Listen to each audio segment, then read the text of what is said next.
This is Ginny Long, and may we record this for the Academy of Prosthodontics? Yes. Thank you. We'd like to talk to you today about the Academy of Prosthodontics and how you and Hart came to the meetings.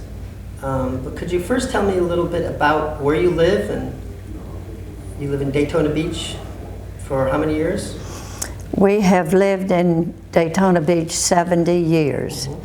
When I graduated from college at Southern Virginia College, I came home to live with my mother in Daytona Beach. And that was in 1947. And one day I was playing tennis in Daytona Beach and with a girlfriend, and she left.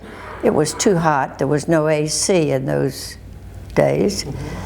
And so I decided to go over to the drugstore nearby and sit under the fan and have a Coca-Cola. And I did. And somebody came and sat down by me. And he said, "Hello." And I said, "Hello." And he said, "I saw you playing tennis." I said, "Oh, you did?" All right. A long story is going to go very short.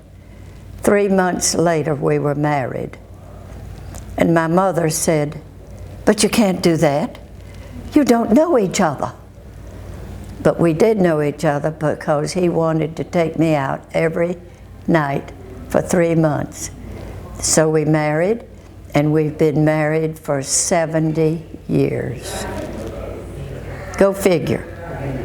And you grew up in the community, and Hart was part of that community. And what did he do as far as service?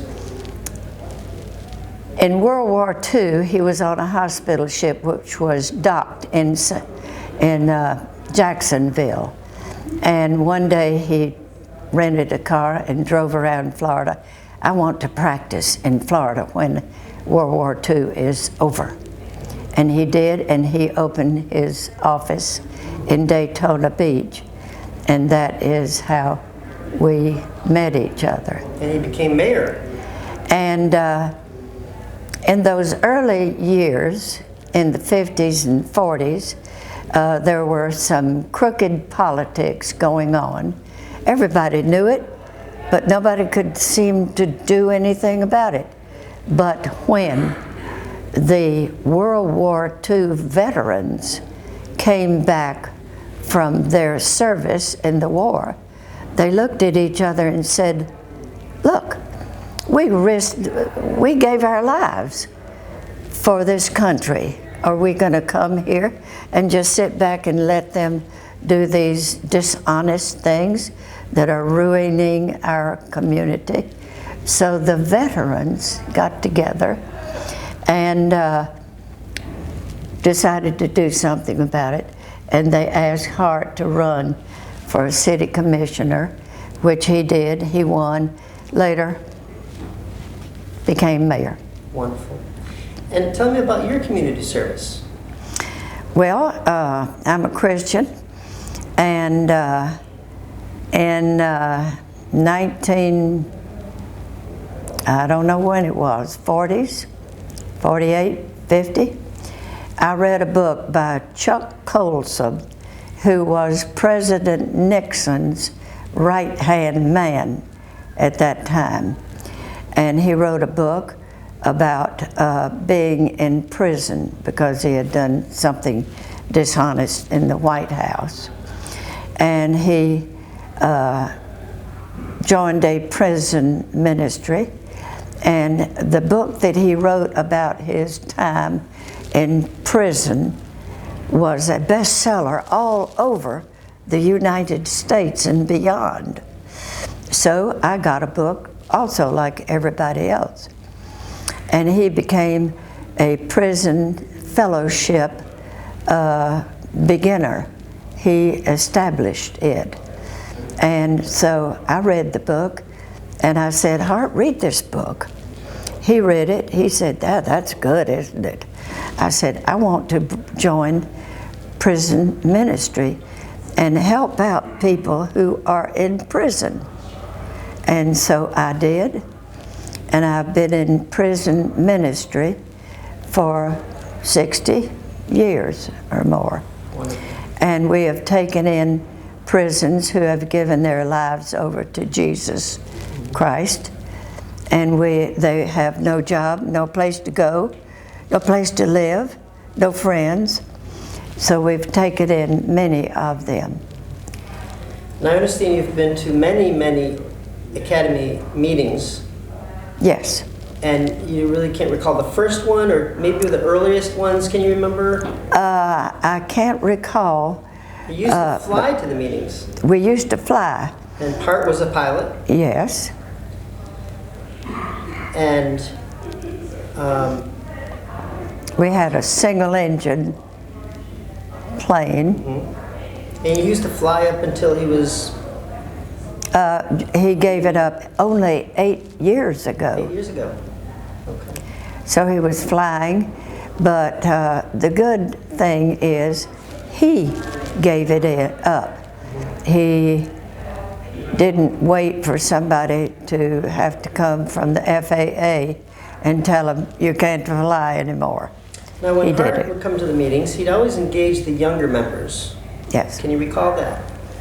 Yes, and he always looked around to see who was a stranger or a newcomer, and he would always reach out to them and say, where are you from, and what do you do in the dental business?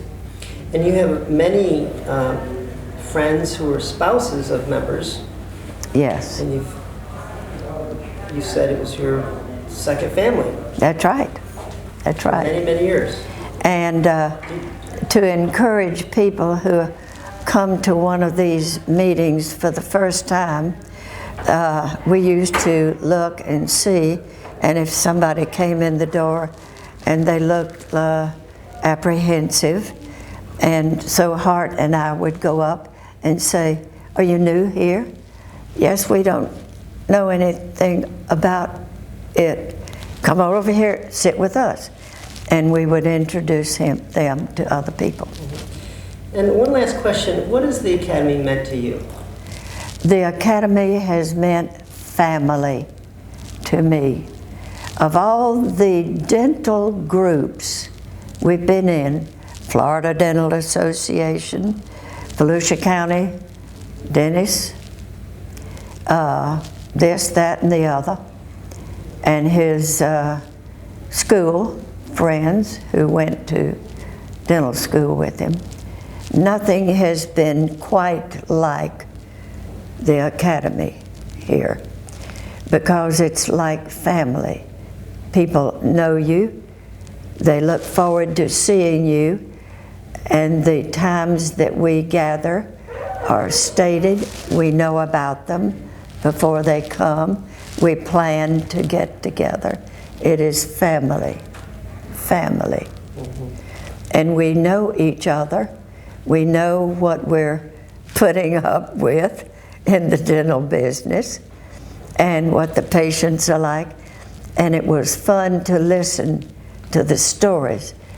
When a dentist and a friend would say, oh, Hart, let me tell you, I have this patient, and you wouldn't believe what she's told me. Things like that. Hart had a book full of stories. Well, Mrs. Long, we would like to thank you so much for attending all these meetings, and it was wonderful to see you today, and thank you for your time. You're welcome. It is a joy and a pleasure to be here. Thank you.